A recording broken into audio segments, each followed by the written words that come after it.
Paul, welcome to WealthTalk Hi, today. Chris. How you doing?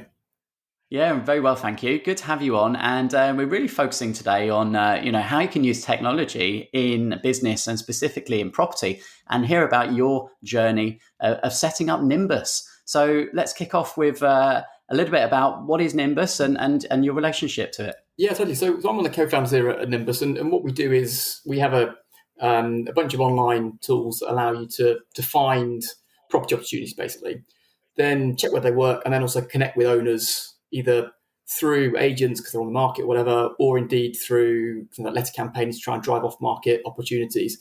So, kind of in a nutshell, those are kind of the key things: it's finding stuff, it's checking whether it works, and then unlocking those things off market, basically. Yeah, and how old is the company? So we're now about 6 years old as a business, as a sort of a technology business. But what's kind of interesting is that the technology and the ways in which we do these things we've been doing for nearly 10 years now, actually. And it's been a rather interesting journey. You've got to get into this point and how that sort of became a thing, really. Yeah, so it might help then just to understand a little bit about what you were previously doing and kind of where your interests and experiences came from. Yeah, totally. So we started off actually as property investors. So way back when, our model was really to buy high yielding commercial assets. The reason for that, obviously, we could drive a return of maybe 10-12% something out of a commercial building, put some debt in place at 4 or 5% or something like that. And obviously, every pound we borrowed, we made 5 pence on the sort of turn on the money, basically. So we sort of did quite a lot of that in the early days, and did some asset management along the way to kind of drive returns and this sort of stuff. But some of the stuff we were buying was kind of quite tired, and that's often how you get the kind of the high yields out of some of this stuff. And of course, the challenge with that sort of stock is that if you don't knock it down, it kind of eventually falls down because it reaches the end of its useful life. And so we sort of got pushed into development, sort of off a sort of one or two sites that we sort of they'd hit that kind of point where they were sort of leaky roofs, all this kind of stuff that needed redeveloping. And so we sort of started trying to develop these sites out, and sort of had a relatively difficult time of it with certain sites that we chose. That then sort of by definition we kind of worked out how we knew how not to develop sites because of where we started, and that then sort of shows how we should develop sites. And we then moved into development in a much kind of bigger way, which then also ultimately, just through sort of one of the sites that we owned, we ended up working with one of the pub companies, and their kind of challenge was they'd grown very quickly through the kind of the early 2000s, kind of boom periods through in the UK, and sort of lots of people going out spending money and eating out and drinking and this kind of stuff. And of course, towards the end of the 2000s, we had smoking bans that came in, so people then couldn't go to the pub and smoke, and so that kind of hit their trade pretty heavily. We then had Lehman Brothers go bust in America, and of course the global credit crunch sort of followed off the back of that. And that meant they were sort of selling assets and this sort of stuff, and really wanted to try and, as they were selling those assets, really wanted to try and make the most out of them. So we started then working with a bunch of the big pub companies and working out ways in which we could identify those opportunities within their estates. And that we did through data, because the estates were kind of very big but with very small fiddly assets, which meant that sort of trying to work out what the right approach with them was actually kind of sort of, there was value to be had when you sort of look at the whole lot together. When you look at individual assets, the money wasn't that massive, and therefore kind of trying to get the sort of big developers to work on this stuff was difficult. And of course, the money you could spend to go and analyse it all was quite limited too. So we worked out a way, we using data and technology to do all of that, and that then kind of really gave birth to what we're doing now, which is applying those kind of strategies on a much wider scale, sort of applying data and technology to individual assets to work out which ones could work, which ones don't work. And we did a lot of development through that journey. So we did about 350 schemes sort of over about a sort of 5 or 6 year period, working with a lot of big PLCs or some big high profile things that kind of happened, and even worked for China's second richest man for a little while in terms of helping him with his portfolio of assets in the UK. So some kind of interesting stuff that kind of happened. But that's really kind of the fabric of Nimbus, has been sort of going on that journey and working out, well, how do you basically apply local knowledge, which kind of you need in any property transaction, but how do you apply that nationally? So obviously there's only so far you can drive and only so many relationships you've got, and sort of trying to get that coverage across the UK is quite tricky. Yeah. Well, I'm so keen to find out exactly how Nimbus works, but I'm also interested in that transitional phase. Like any good entrepreneur, you you kind of spot a problem, you see that either something doesn't exist or what does exist doesn't do the job very good. So kind of, can you remember that point where you were like, we need to create something ourselves here that does the job how we want it to be done? Yeah, totally. And it was sort of an evolution, I suppose. So the early days of the consultancy business, it was very interesting, really, because the challenge that was coming was that so you put your mind in sort of the world of the big pub companies. They've got 5,000 assets or something like that across the country, and they've got different relationships with different agents across the country that are supporting them and this sort of stuff. And what the problem that we had there was, well, how do you get consistency across reviews and all this kind of stuff? And so we just sort of looked at it. So, well, actually, when you start thinking about how you act in your local patch, how do you kind of create, how do you kind of reapply what you already know across those different areas? And we tried various different ways of doing that, and some of which worked, some of which didn't, and some of which kind of then also made that pain and that kind of problem kind of more relevant. But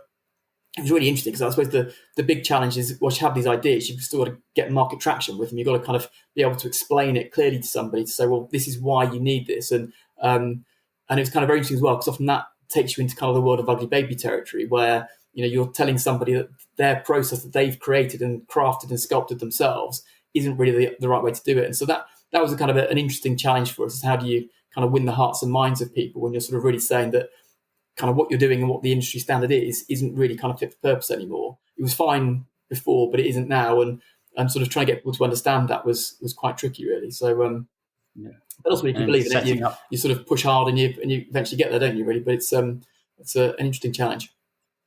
Yeah.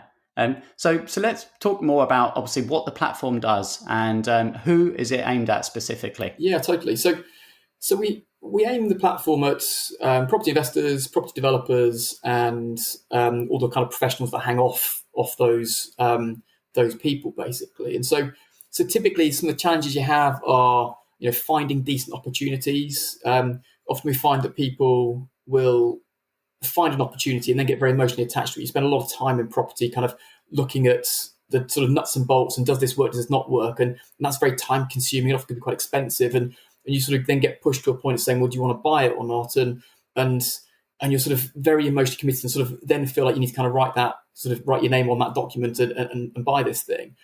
Really, when a lot of the sort of component parts of it aren't quite right. And what we find is if you have enough opportunities coming through the door, then that difficult moment that you've got, should I buy it, should I not buy it, is much easier to take a nice pragmatic view on that if you've got more opportunities coming through the door. And so what we do at Nimbus is in effect provide you with the tools that allow you to kind of have enough opportunities coming through that you buy the right stuff, rather than kind of emotionally committing to the wrong schemes and then buying those schemes and then sort of 2 or 3 years later realizing you actually haven't made the returns that you kind of wanted to, or kind of worse, obviously. And so the system helps you find all that stuff. It helps you then very early doors understand what the problems might be and what the challenges might be of these particular assets.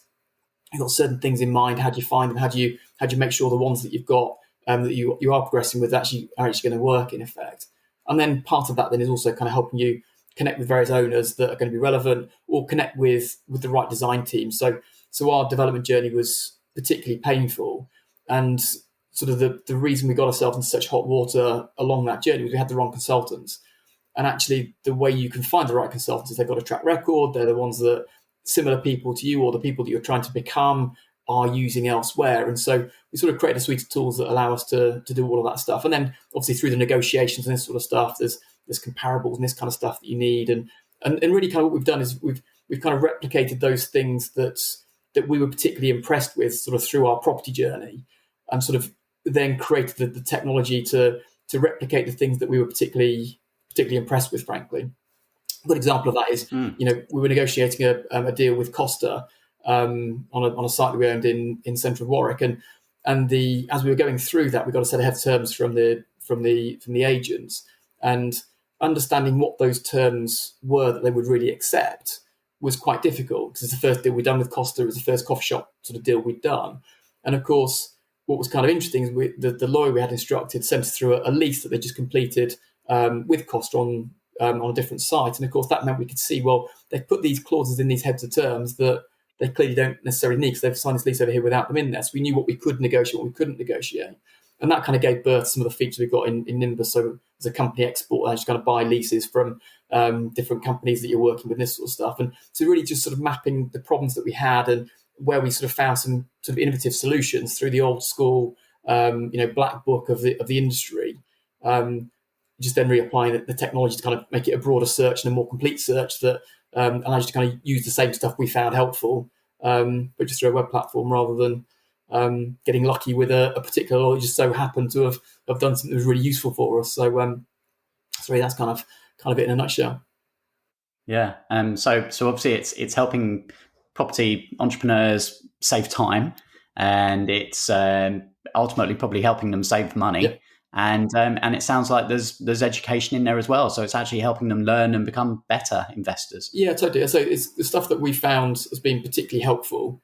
And it's stuff that is kind of obvious, but isn't obvious. Kind of when you're in the industry, sort of doing the graft on the coal face, it's not actually that obvious, but it's kind of really useful when you see it. And so that's kind of really where a lot of the stuff that we do has come from. Is just this stuff is just generally helpful when you're kind of going through this process. So yeah.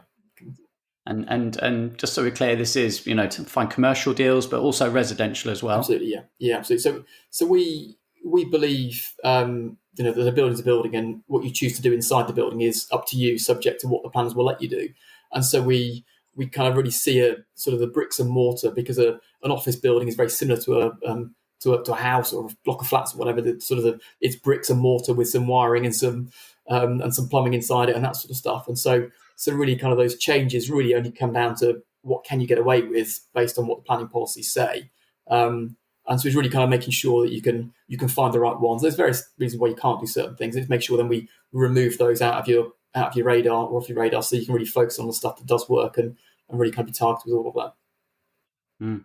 You mentioned obviously you've been in property a long time, Paul, and you obviously pay close attention to the data. So it'd be interesting to kind of hear, from your opinion, what are some of the hot property opportunities out there right now? Yeah, totally. So we've got, I think it's a really interesting marketplace at the moment, because you've got these sort of three things that are kind of combining together into this sort of kind of perfect storm almost of opportunity at the moment. So you've got sort of a new use class order that's come out with, Class E, where a lot of the commercial uses now are all kind of lumped together into a single use class, and the old use classes for me are all different prices. A shop isn't the same thing as an office, is the same thing as an industrial building. They have different prices. They're not, whilst they are, as I say, all bricks and mortar, and they can be converted between those different uses, they have different prices associated with them. And of course, those all now being in the same use class where you can sort of freely change between those opportunities is huge. The second thing then is that there's this new kind of PD rights, permitted development rights, that have come out, where the changes of use between commercial uses into residential typically, or airspace above buildings, has now been sort of greatly opened up as well. And then of course you've then got, on the other side of all of this, you've got a whole marketplace of owners that have been locked up at home for the last 12, 15 months, something like that, sort of frustrated and thinking what's life all about and this sort of stuff. And so where some of those deals historically wouldn't have gone through because it's business as usual, we're all okay, thanks. Sort of 15 months later, and you're thinking, oh God, what's it all about? Kind of thing. Maybe they are now for sale. And so there's this whole sort of perfect storm of opportunity at the moment. So for me, there's some really interesting opportunities. Things like shops with uppers. We did a lot of those historically, sort of personally, and in our sort of family businesses historically. Very nice, easy ways of converting buildings. Class G PD rights still maintained. That's the sort of the upper parts above retail. So that's a very easy one, I think. There's then this new Class MA PD rights to convert what is the new Class E commercial uses, so shops, offices, sheds, and a few other bits and pieces as well for into the mix. But those then can convert to residential too. So that commercial conversions, I think, is a very interesting opportunity, especially in some of the stronger residential areas as well. I think there's some kind of interesting opportunities around all of that. And then really kind of that, I think, paints the picture. And of course, then you've got this marketplace where people are sort of sitting there scratching their heads thinking, when will this all be over? And what are we going to do once it is all over? Is now the time really to retire and go and sit on a beach in Spain? Because feeling cold and miserable in the UK at the moment. Kind of, so that I think there's some really interesting opportunities for a lot of people at the moment. Yeah. And, looking back on your journey with everything that you know now and all the technology at your fingertips, Paul, how would you do things differently if you were kind of starting back again? Yeah, so I think, so when we started in property, I sort of say the sort of fairly checkered history, we sort of moved from investment into development. And I think we made it quite difficult for ourselves. So our journey was we owned this 5-acre site in Birmingham, which is all kind of old industrial buildings, sort of northern roof lights and this kind of thing. Sort of the old sort of triangular shaped roofs, if you can sort of remember those sorts of buildings. And we then went to go and knock all that down and redevelop it. So it was a big site, it was 5 acres, and we rebuilt it for 70,000 square foot of industrial buildings, which is kind of nearly 2 acres of building on its own, plus all the space around it and stuff. And so it was a very big commercial scheme quite a big commercial scheme that we kind of committed to. But I think there's much easier ways to get into kind of property development. And I think where we often see people sort of go down on a journey, sort of from maybe buy to let or something like that. Kind of, there's a very nice route where you can say, well, actually, rather than doing a buy to let, maybe moving to an HMO, do a kind of heavy refurbishment of a kind of a house of multiple occupation, or something like that, to kind of get used to the idea of contractors and that sort of stuff, and maybe a building warranty and this sort of stuff, and JCT contracts, and kind of getting your head around all of that stuff. Or indeed, rather than doing that, maybe buy another buy-to-let, but buy the one with the side garden at the front of it, rather than buying just a standard, terrace house or semi-detached house, whatever it is. And so then, you can then buy a building that you're kind of comfortable with, that hasn't really got any kind of downside to it, and then get some additional planning gain on the piece of land to the side or something like that. And then you could build that out if you wanted to, or perhaps sell the house that you bought and keep the side garden. And then, so sort of do it in a much more kind of controlled way.